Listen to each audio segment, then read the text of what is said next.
When we are discussing the conformations, here is a simple model that is indicating the ethane. How it is simple model? This is one carbon atom here at the center. Three hydrogens, 1, 2 and 3, they are attached to this one. So this is one carbon atom. This black one is the another carbon atom. Again three hydrogens, they are attached to this lower carbon atom. So it is C2H6 model, simple paper model it is. When we are discussing the conformations, then it is the viewer's choice to see how he see or one will see the model. The model is always seen just like this way, that you are looking from the bond side, the bond which is present in between. ये जो बीच में ये bond present है दोनों के बीच में, तो उसको बॉन्ड की तरफ से जो वो देखना है ताकि आपको मॉलिक्यूल जो है वो इस तरह का नजर आ जाए. तो ये जो प्रोजेक्शंस हैं, इन प्रोजेक्शंस को हम बोलते हैं न्यूमैन प्रोजेक्शंस. क्या बोलते हैं हम? Newman projections. Again look that how I am representing it as ethane. This is one carbon atom which is present at the center. One hydrogen, second hydrogen and the third hydrogen. Then there is a single bond present between these two carbon atoms. The another one carbon atom here, it is blackish one. And these are the bonds. And these are the three hydrogens. One, it is second one and this is the third one. When we are discussing the conformations, it is the rotation of the carbon-carbon single bond. You can fix any of the carbon atom and can rotate the another one. Just like this way, I am holding this one of the hydrogen here. So lower portion will not move and I am rotating it from the down so that there is a movement of the upper carbon atom. So why just like these movements? So what is this? It is rotation of the bond. ये जो नीचे bond है, इस bond को क्या कर रहा हूं मैं? रोटेट कर रहा हूं. लेकिन एक कार्बन एटम मैंने यहां पर क्या कर रखा है? फिक्स कर रखा है. So what are the confirmations? ये जो कन्फर्मेशंस हैं जिसमें एक हाइड्रोजन दूसरे हाइड्रोजन के ऊपर आ रहा है, इसको बोलते हैं हम एक्लिप्स्ड कन्फर्मेशन. क्या बोलेंगे इसको? एक्लिप्स्ड कन्फर्मेशन. जो मैंने बीच में ड्रॉ किया होता है वहां पर एक कार्बन छोटा ड्रॉ किया होता है जिसको बिल्कुल डॉट से रिप्रेजेंट करते हैं, और नीचे वाला कार्बन एटम बिगर सर्कल ड्रॉ किया होता है. नीचे वाला कार्बन एटम जो बिगर सर्कल, वहां तो पेपर पे दिखाना होता है तो थोड़ा इस तरीके से उसको दिखाया होता है. That is the eclipse confirmation. लेकिन एक्चुअली जो है वो एक दूसरे को जो कवर कर रहा है एटम, तो इस तरीके से जो कन्फर्मेशन आएगी उसको क्या बोलेंगे हम? Eclipse conformation.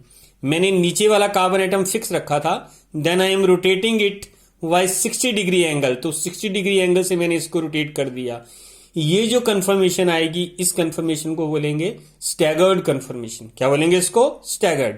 फिर अगर मैं इसको 60 डिग्री से रोटेट करता हूं, again I am getting the conformation. That conformation is the eclipse conformation. Again I am rotating it by the 60 degree, then again I am getting the staggered conformation. तो cyclic way में हर एक 60 degree rotation से आपके पास जो है वो एक्लिप्स्ड और स्टैगर्ड कंफर्मेशन आ रही हैं. Otherwise this is a simple molecule of ethane that looks like in the Newman projection just like this way. यहां मैंने नीचे वाला कार्बन जो फिक्स रखा था तो उसको मैंने नीचे से देखो यहां इसको मैंने होल्ड कर रखा है. मैं ऊपर वाले कार्बन एटम्स को फिक्स कर सकता हूं, तो ये मैंने यहां पर जो है वो इस कार्बन को अब फिक्स कर दिया by holding the hydrogen. No I can rotate the lower one carbon atom. तो किसी भी कार्बन एटम को जो वो रोटेट करके आप जो कंफर्मेशन ड्रॉ कर सकते हैं. So see this is the eclipsed conformation because here one hydrogen that is eclipsing the another hydrogen. Then by rotation I am getting this conformation, that is the staggered conformation. Then again by the rotation 60 degree angle it becomes the eclipsed conformation. Again by rotation I will get the staggered conformation. और इसको देखने का तरीका है कि molecule जो वो आपको न्यूमैन प्रोजेक्शन में इस तरह से नजर आता है. Otherwise this molecule is a simple molecule which is just like this way. Here I am holding it from this position. This is one carbon atom. It is having 3 hydrogen here. तो टेट्रावलेंट carbon होता है तो एक bond, दूसरा bond, तीसरा bond और चौथा bond जो वो ये आ गया. और नीचे वाले कार्बन एटम का इसी तरह से one bond is this one, second is this one, third is this one and fourth one is this one. Actually जो मॉडल है इसको जो वो मैंने प्लेन ड्रॉ किया है, लेकिन प्लेन ड्रॉ करने की बजाय ये मॉडल जो है that is a 3 dimensional model. तो ये तीनों हाइड्रोजन जो हैं इस तरह से नीचे की तरफ वेंड होते हैं। So see actually the model is just like this way. ये तीनों हाइड्रोजन इस तरफ को बेंड होंगे और ये तीनों हाइड्रोजन जो हैं वो बैक साइड को इस तरह से बेंड रहते हैं। देखने में फिर भी कोई डिफरेंस नहीं आएगा, उसके स्टैगर्ड कन्फर्मेशन और वो कन्फर्मेशन वैसे की वैसी आएंगी। Reason being why I am bending them because it is a 3 dimensional model.